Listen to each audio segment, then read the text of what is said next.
Ya pemirsa, kita masih akan membahas terkait pemberhentian Anwar Usman sebagai Ketua MK lantaran telah terbukti melanggar etik dengan kategori pelanggaran berat.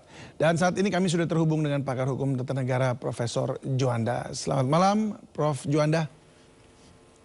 Selamat malam, Bung David. Ya, Prof. Kedengaran? Ya, kedengaran dengan jelas, Prof. Terima kasih untuk waktunya. Lagi di tengah jalan tampaknya.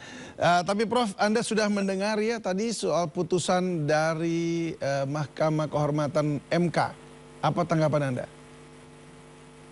Sama saya nyatakan sesuai dengan prediksi kita beberapa hari ini, memang pertama ada hakim yang diputuskan dengan sanksi teguran lisan, ada yang teguran tertulis, dan ada memang pemberhentian dengan tidak hormat. Tetapi agak sedikit mengecewakan saya, ya, selayaknya kalau pertimbangannya sudah terbukti melakukan pelanggaran kode etik berat, maka putusannya, amar putusannya, maksud saya, harusnya pemberhentian hakim tersebut dengan tidak hormat. Jadi bukan hanya ketua. Nah, jadi sebenarnya ya walaupun kecewa, tetapi sedikit bisa dimaklumi lah ya. Sesungguhnya Prof. Jimli itu semangatnya ingin sebenarnya ya, semangatnya ingin memberhentikan dengan tidak hormat, tetapi alasannya kenapa tidak dengan tidak hormat sebagai hakim, tapi hanya sebagai ketua, karena beliau mengatakan kalau memberhentikan dengan tidak hormat sebagai hakim, maka itu ada mekanisme banding. Nah, sementara kalau banding itu akan memakan waktu yang cukup lama, sementara sementara putusan ini membutuhkan kepastian hukum, ya. Nah, oleh karena itulah alasan kenapa diputuskan dengan pelanggaran kode etik berat, tetapi amar putusannya adalah pemberhentian dengan tidak hormat sebagai ketua. Nah, artinya inilah sebuah putusan, tetapi saya sependapat dengan hakim anggota yang lain adalah Bintan Saragi ya. Bintan Saragi yang mengatakan pemberhentian dengan tidak hormat. Tapi itulah namanya majelis, ada perbedaan, tapi 21 yang mengatakan cukup dengan pemberhentian ketua saja dengan tidak hormat. Tapi bagaimanapun ya agak sedikit kecewa. Saya mengatakan ini adalah pukulan yang telak ya bagi ketua. Rukuk ini bukan rukun. Mohon maaf, ini ada sedikit dulu. Ya, jadi telak bagi ketua karena pemberhentian dengan tidak hormat jadi ketua itu merupakan sebuah hal yang tidak baik juga. Ya, oleh karena itu saya pikir dengan demikian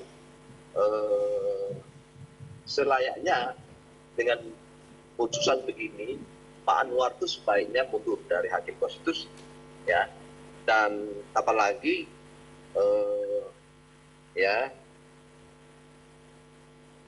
halo, Prof. Ya. Apalagi yang Pak Anwar Usman itu tidak boleh lagi menyidangkan, ikut sidang perkara nomor 141 judicial review yang sekarang bergulir dan sengketa hasil pemilu.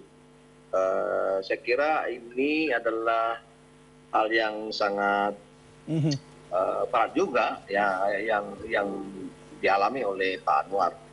Saya kira itu sementara.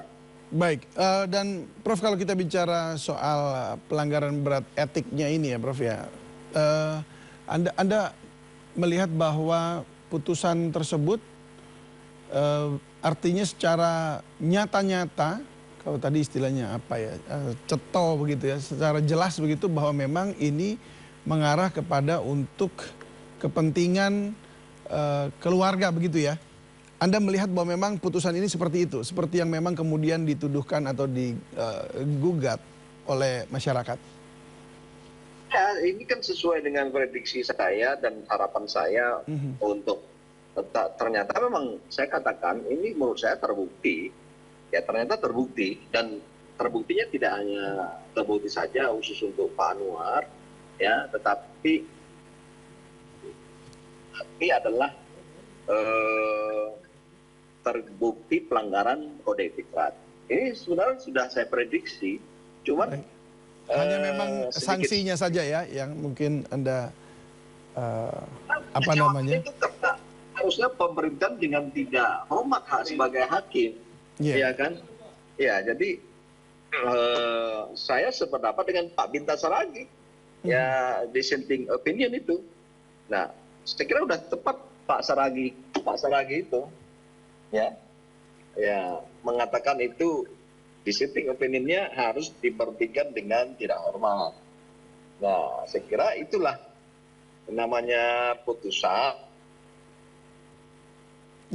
Ya, dan Prof, seperti mungkin yang beberapa kali dalam perbincangan kita dialog sebelumnya, Anda juga sudah memperkirakan bahwa apa namanya putusan nomor 90 tersebut memang tidak bisa diubah lagi, begitu ya.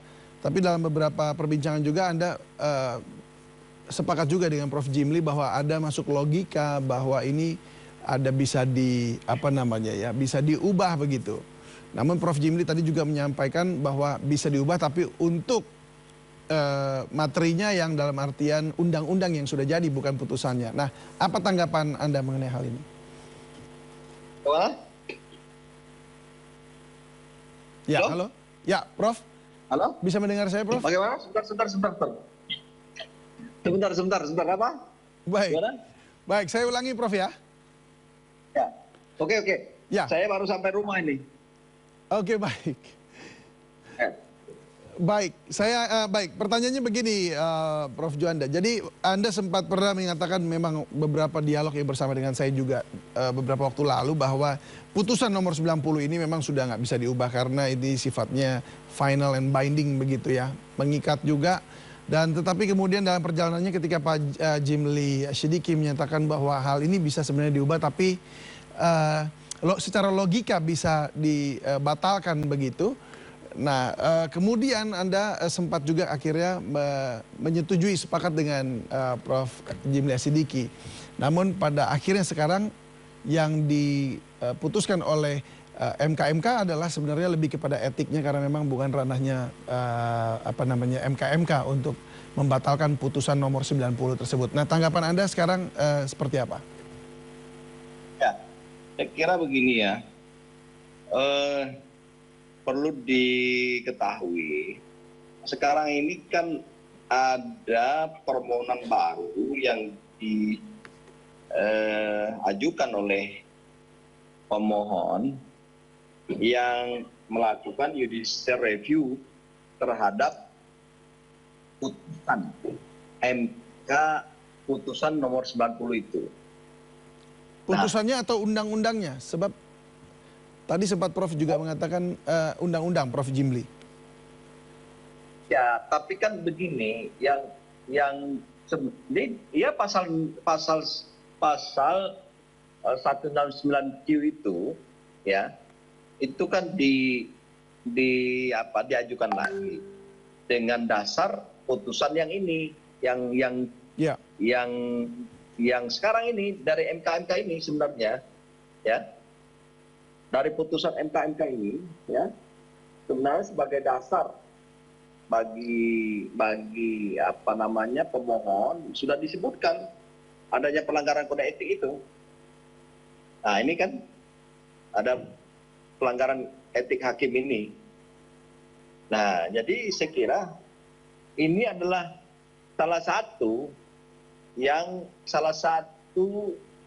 ada alasan baru untuk melakukan judicial review. Yang kedua, adanya alat uji yang baru dari konstitusi. Nah, ini tidak berargumentasi pada alat uji yang baru, tetapi ada alasan baru. Nah, inilah salah satu untuk bukan membatalkan, tapi merevisi dari putusan nomor 90 yang lalu itu. Itu pintu masuknya. Nanti kalau memang ini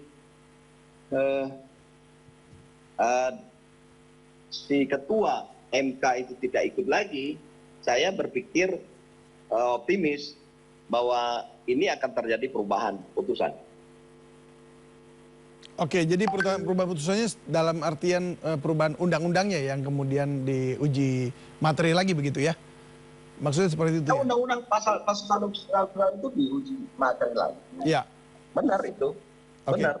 Itu yang diuji, tetapi argumentasinya baru gitu loh. Ya, betul.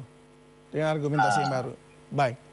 Baik. Lalu menurut Anda bagaimana dengan kemudian ke depannya, karena memang putusan nomor 90 ini kemudian sifatnya sudah final and binding, sehingga seperti apa para peserta pemilu, pilpres khususnya ke depan, dan juga para partai pendukung, bagaimana kemudian mengaplikasikan atau mungkin ke depan menjalani undang-undang ini begitu?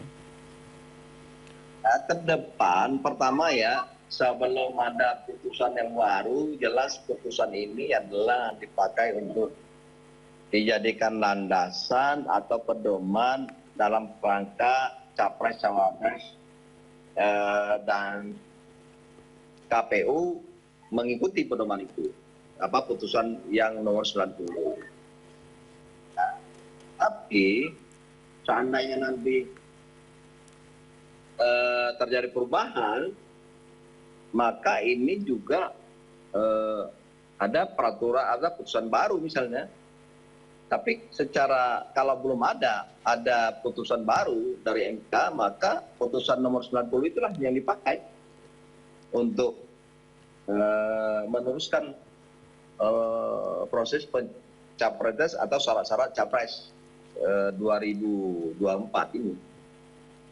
Baik, ya, jadi intinya memang aturan mainnya sudah tidak bisa dirubah lagi, sehingga kita harus menjalankan putusan yang sudah diputuskan begitu, yang sudah diucapkan. Baik, terima kasih Prof. Juanda. Bisa dirubah dengan proses yang tadi. Ya, tapi berlaku di 2029 begitu ya? Iya. Iya. Jadi tapi yang sekarang, begini, saya ingin sampaikan sedikit lah ya. Sebenarnya berdasarkan putusan MK ini, ada peluang para pejuang keadilan untuk menggugat keputusan KPU nanti ke PT UN. Lihat aja nanti. Wah, itu akan menarik lagi nanti tuh. Nah, kita akan tunggu untuk berbincang lagi bersama Prof. Juanda nanti untuk membahas hal tersebut. Tapi waktu sekarang kita sudahi perbincangan ini. Terima kasih banyak Prof. Juanda untuk insight-nya. Selamat malam dan salam sehat selalu. Selamat beristirahat.